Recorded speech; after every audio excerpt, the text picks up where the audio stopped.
A number of weeks have passed. What's new? What's different regarding coronavirus in Malta? Hello everybody, my name is Dr.Mark Xuereb and I'm a crisis psychiatrist. With me once again we have the head of the pathology department and our top Maltese virologist, Dr. Chris Barbara. Chris, hello. Hello everyone. How are you? All right. Chris, Nice tell to us. see you again. Likewise, Chris. So Chris, we're getting a lot of views from our educational videos. We hold these in English on purpose to make sure that people understand. Chris, what is new? What's different?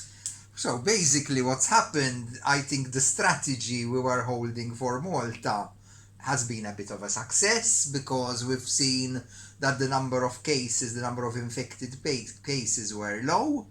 The number of deaths we had was really low.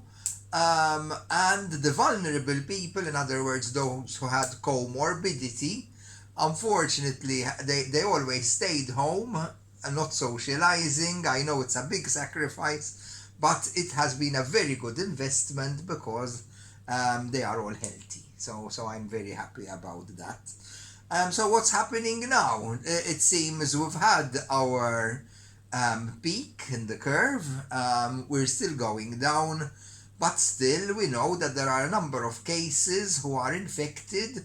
Today we also know that there are people who are asymptomatic and they could be spreading the virus as well. It is true that people who are asymptomatic usually have a lower dose of spread of the virus, but that doesn't put our mind at rest. These people can still infect one or two other people. So can they go to work or should they stay at home in quarantine?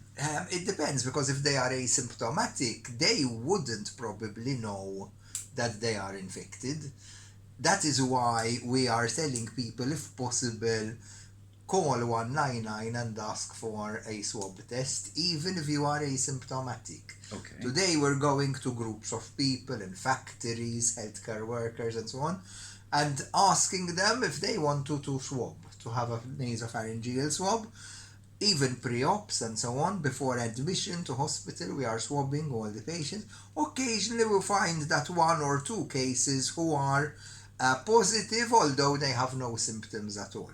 So I think sooner or later we should continue this, and this is continuing. We're getting over 1,000 swabs every day.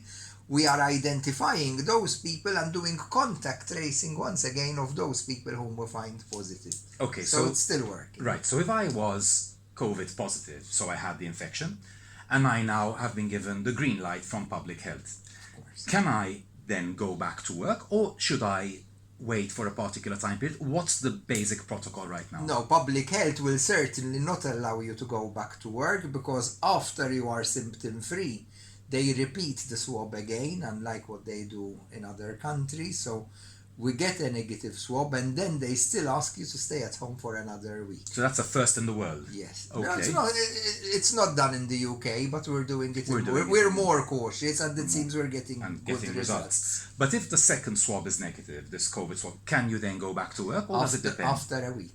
After a week, okay. What about everybody's talking about the second wave? Yes. When can we expect the second wave? Are we going to have casualties? Any comments? Well, this is all things we've seen last Sunday.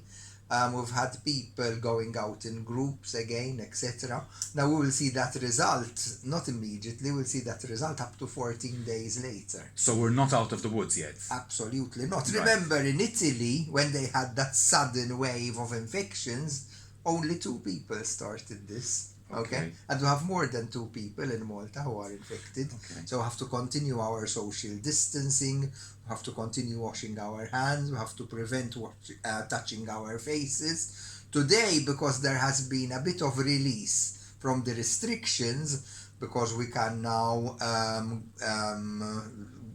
go to some shops, we can go to Gozo now, but there have been some more restrictions. In other words, we have to wear a visor or a mask when we cannot socially distance ourselves. And keep washing our hands and abide by... I think that is the most important thing that works against the virus. Okay, we know that the virus is made of RNA with an envelope. As soon as we wash our hands with soap, the virus just bursts and Okay. is not viable anymore. Right. So in terms of time frames, if we had to talk for about November, can we expect a second surge of sudden cases? And why November or why winter? There are too many variables because it all depends on the behavior of the public. Okay, so if the public continue the social distancing, etc., then we're happy that the R factor, the transmission factor, is low, and then we can continue relieving these restrictions. So just to clarify, we can get a second wave anytime, but are we expecting one in autumn and winter, or it depends? No, in autumn, winter is the influenza season again, so that's going to be a difficult season, because we are going to get two viruses with similar symptomatology, and then we have to try to distinguish which is causing the symptoms, which one. Is it COVID or is it influenza? Can you potentially get both viruses in the same person? You can, or else people will think I have influenza and actually they have COVID. So there's going to be a more difficult situation in November. So should we vaccinate ourselves against the influenza, the seasonal influenza? For sure. This is very much recommended, because if then we get any symptoms, we would know probably this could be COVID, and that is why we need to do the swabbing again. Okay, and any time frame for vaccines, safe vaccines to come out to start? No, it's usually the same period, end of November, because this has to cover us up till May. Right, and the COVID vaccine, any light at the end of the tunnel or not yet? As regards the vaccine, I don't think it's going to be a silver bullet. We're seeing that not all people seroconvert.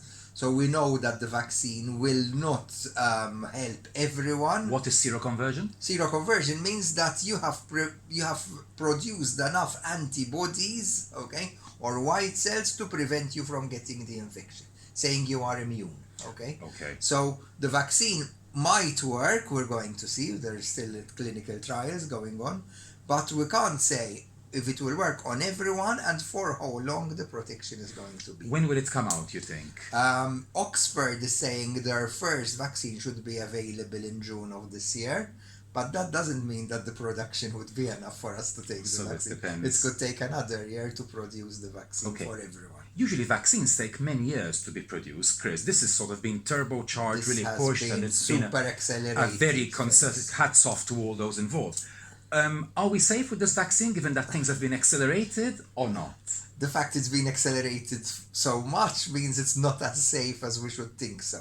But at the same time, I think there are so many verifications going on that it is as safe as can be. Would you take it? For sure. Absolutely. I'd be one of the first. One of the first people, okay. And we'll follow suit. Perfect. Okay. And finally, treatments. Any updated treatments? Any cures? Again, on the horizon? Again, there are trials going on. Hydroxychloroquine is one of the ones being tried. The BCG vaccine. There's an anti-rheumatic drug being tried in Italy and so on. None of them have been proved yet. Right. And the antiviral remdesivir?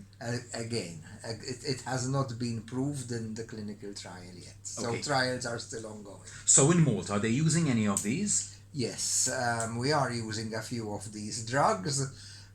We are also looking at hyperimmune plasma, which could be working on some patients. But again, we've have a protocol, and we have asked for approval by the ethics committee to use these protocols. So lots of work going on behind the scenes in your nerve center over here, wherever it all happens. Chris, final thing. So essentially it's in our hands. We can get the second wave or not get it, depending on how much we cooperate with public health. For sure. Probably this will happen, the second wave, but it depends on us how much we keep the social distancing, how much we keep our personal hygiene, how much we continue swabbing, how much contact tracing we do, okay? That will depend how big the second wave will be. So we're still in a crisis, we seem to be winning, but we have to continue being careful. Yes, otherwise everything will explode in our hands. Right, you heard it from the top man, ladies and gentlemen. Thank you very much. Stay safe. Let's all continue to be members of the crisis team. Watch out for this and further updates. Thank you very much. Chris, thank you very much. Pleasure. Stay safe and have a good night. Bye-bye.